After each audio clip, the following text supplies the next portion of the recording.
possible to determine what's the absolute maximum or the absolute minimum without drawing a graph over a closed interval, as long as your function is continuous. What does all that mean? Okay, so absolute extrema for continuous functions over closed intervals. All right, so you recall what continuous means. It means a function is defined in its domain, but here we're going to look at a closed interval. A closed interval could be the values of x between some number a and some number b. And this is the interval notation way of expressing that. On a number line, it would be between this number and that number,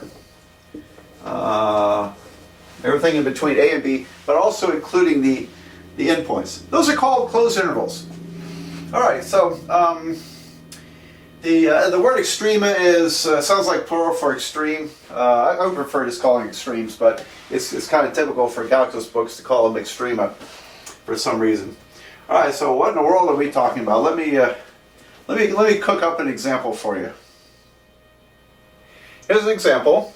Find the absolute maximum and absolute minimum for the function f of x equal to x to the fourth minus 4x squared plus 4 over, and this will be a closed interval, the interval x belonging to the closed interval from -1 to 3. Okay, well, we can do this. In other words, we want to know, where is this function the greatest between -1 and 3? Where is it the smallest between -1 and 3? And we can calculate this without doing a graph, which sometimes that would be pretty useful, wouldn't it? Now this graph, I happen to know what it is, and so I'm going to illustrate what's going on, I'm going to cheat by drawing the graph. And so the graph is approximately this. All right, so there's, let's see, here's 3, here's -1, and now what was I doing here? You see, x to the fourth, I have to think out loud here, is x squared minus 2 squared.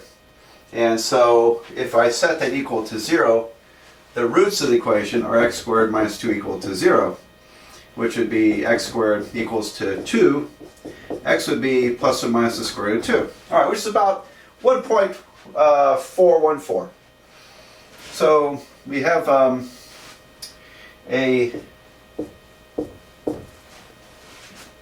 y-intercept. You know, if I set this, call this y, all right, you know, when x is equal to 0, my y-intercept is going to be literally y equal to 4. So I know there's a point up here, and I know that it crosses or touches the x-axis at the square root of 2, which is about 1.4 or positive 1.4, negative 1.4, approximately. And I also happen to know that this is a rather symmetric function, and it looks something like, and I also knew ahead of time that if you, well, you can figure out here, if you plug in 2, plug in 2, you get 4, minus 2 is 2, 2 squared is 4. And so 2 comma 4, these are points here. So anyway, I got a couple of points on this graph without really doing any calculus. And so it comes down, it's rather steep, comes down, just touches here, goes back up, just touches there, comes down, and then goes up to there. Okay, so that's pretty much what it looks like. Not a perfect graph, but it's hopefully close enough. Okay, so there's my graph. And now again, I I knew what this looked like, and so I'm kind of cheating here. But you can also, if you learn how to do graphs on a calculator, you can draw these out. Okay, now we want to know, where is the absolute maximum and absolute minimum between -1 and 3. So between -1 and 3 would be this interval right here. And so it starts here, goes up, comes down, bottoms out, and it goes up and continues on. Eventually up here somewhere it reaches f at 3, which I haven't calculated yet. What happens when you put 3 in there? It's going to be big. Maybe it'll be 48, 52 maybe, something like that. Okay, we'll figure it out. All right, now I'm going to go over the process. How do you work this problem? Using calculus without using a graph. All right, so let me do some erasing here. And I'm going to calculate first the critical numbers, or critical points. And so the derivative is going to be, take the derivative, 4x cubed minus 8x, all right, and plus 0. And I want to set that equal to 0, so that will determine our critical values and our critical points. Well, now what happens here? Now if I divide everything by 4, it gets a little simpler. I have x to the third minus 2x equals to 0. Let's factor out x. I'm left with x squared minus 2 equal to 0. Alright, so if I set each of those equal to 0, x equals to 0, and x squared minus 2 equal to 0, well, this gives me a critical value of x equals 0. And here, just to go through the step, if you added 2 to both sides, x squared equals to 2, take the square root.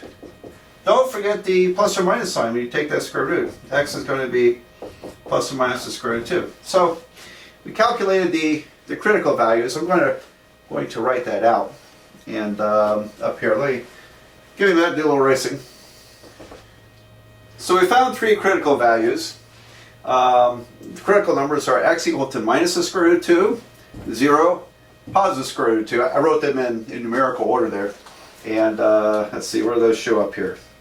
Now on the graph, again, we can do this process without having to look at a graph, but I want to show you what's going on here. So here is a critical value, or critical number. Here's a critical number, and here's a critical number.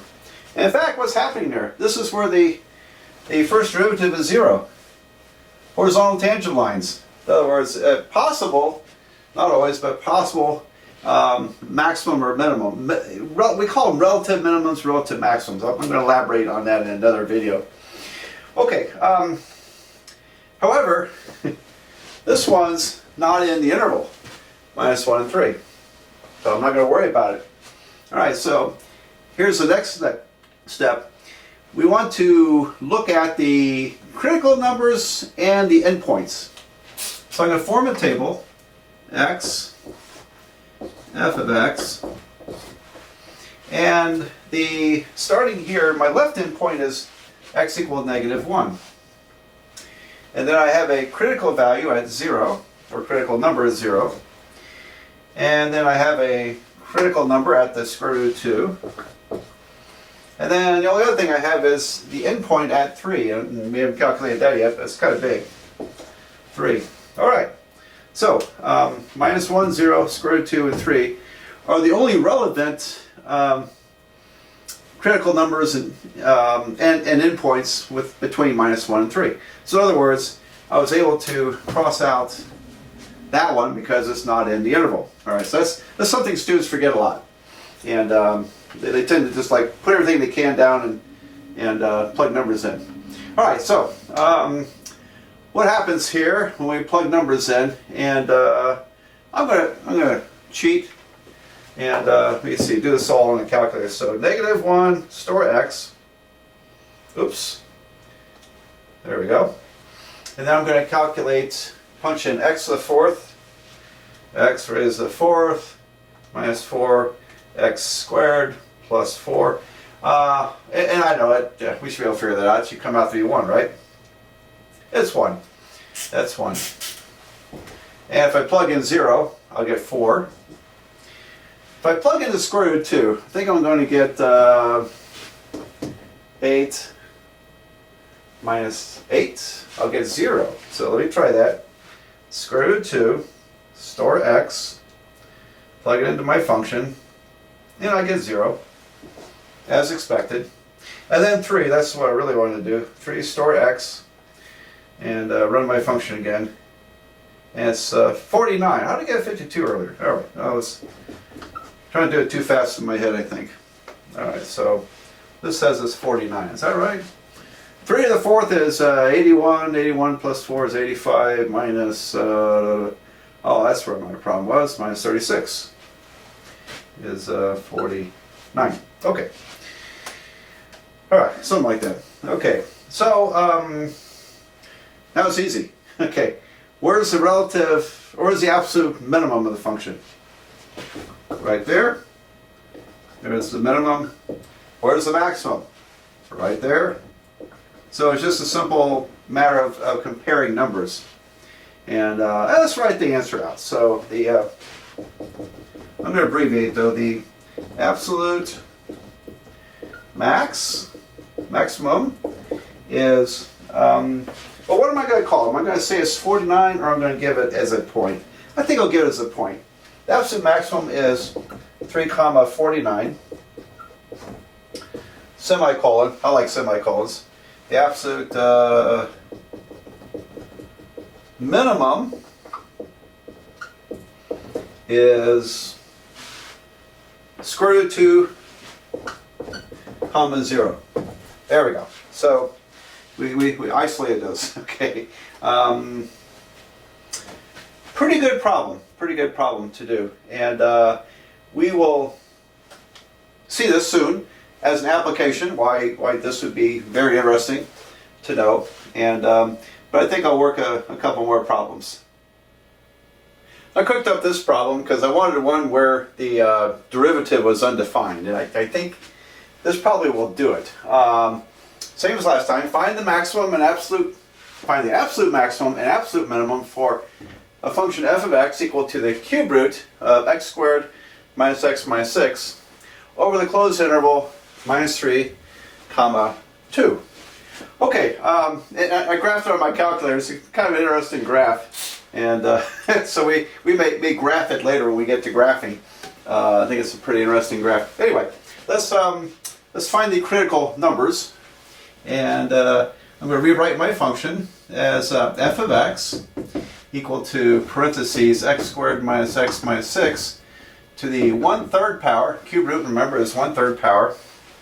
So the derivative would be 1/3 times x squared minus x minus 6 to the negative 2/3. And then the chain rule kicks in. We have to multiply by this derivative, which is 2x minus 1. Okay, so as a function, let's write it maybe a little more user-friendly format. It's 2x minus 1 divided by 3 times the cube root x squared minus x minus 6 squared. So minus 2/3 makes it a denominator term, and 3 makes it a cube root, and the 2 makes it squared. All right, in case you're a little fuzzy about the exponent rules there. Okay, now then, so I have 2 issues to explore here. I want to know, where is the derivative equal to 0? So if I set it equal to 0, the only way this can equal 0 is if the numerator is 0 and the denominator is not 0.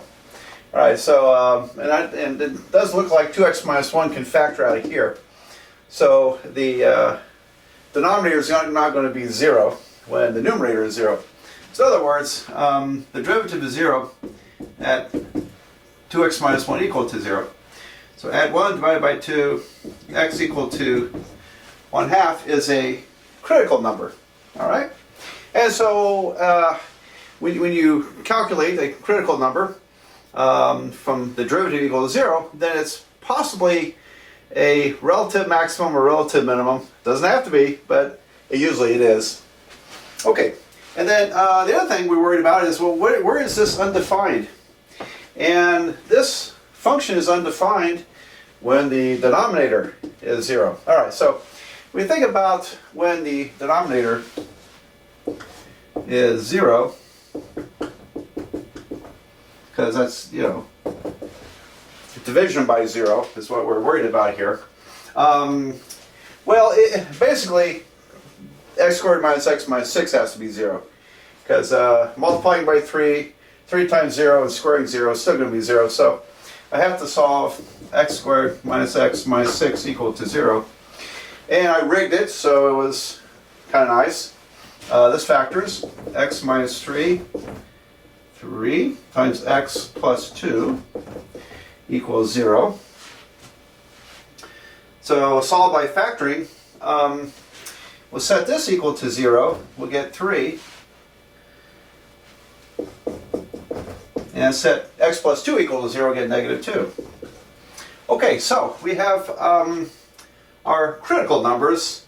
And I'm going to erase some of these calculations and list the critical numbers, and we'll be able to finish the problem.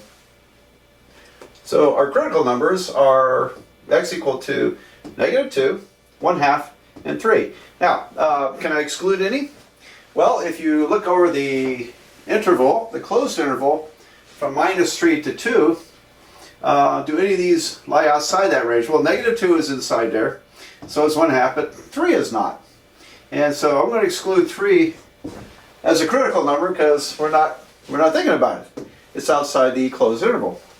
All right, so now then, in order to figure out the maximum, the absolute maximum, absolute minimums, I need to form a chart. X and f of x, okay. And so the left-hand endpoint is negative 3.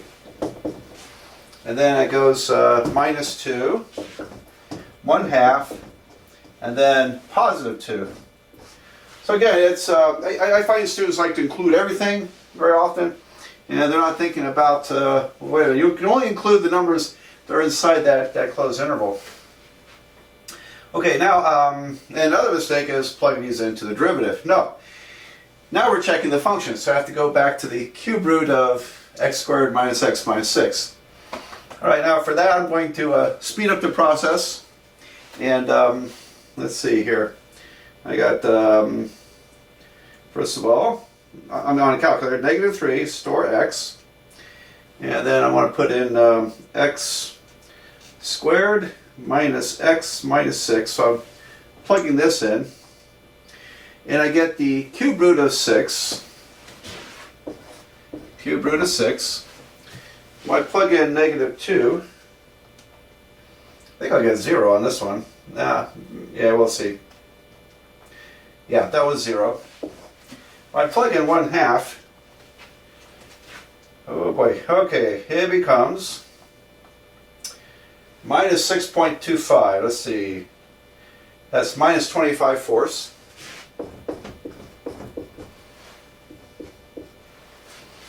And then when I plug in 2, one more,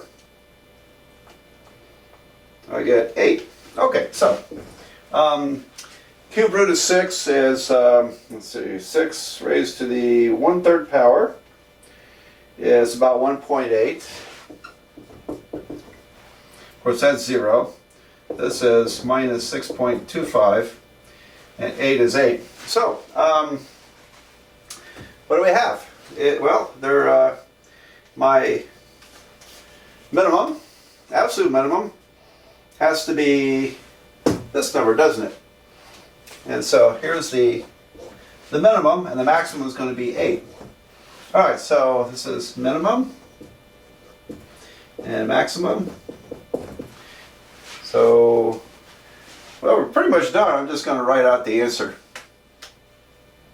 I always like it when students write answers to questions like this. Don't make me, if you're my student, I don't like to have to dig around and try to figure out where your answer is. Okay, the absolute maximum is 2, 8, and the absolute minimum is 1/2, negative 25/4.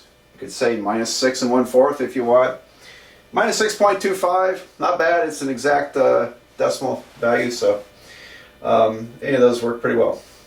Okay, so that was neat. You look at the graph of this. Well, we're not there yet as far as graphing. The graphing on this problem is kind of complicated. I may attempt to show it later on in another video how to graph this function. I just think it's a very interesting looking function, but it's complicated. And but it's interesting that we've developed a nice little form of analysis of functions over closed intervals. Now it doesn't work over broad swaths, open intervals. Okay. Only over closed intervals. And but it's a nice technique to learn.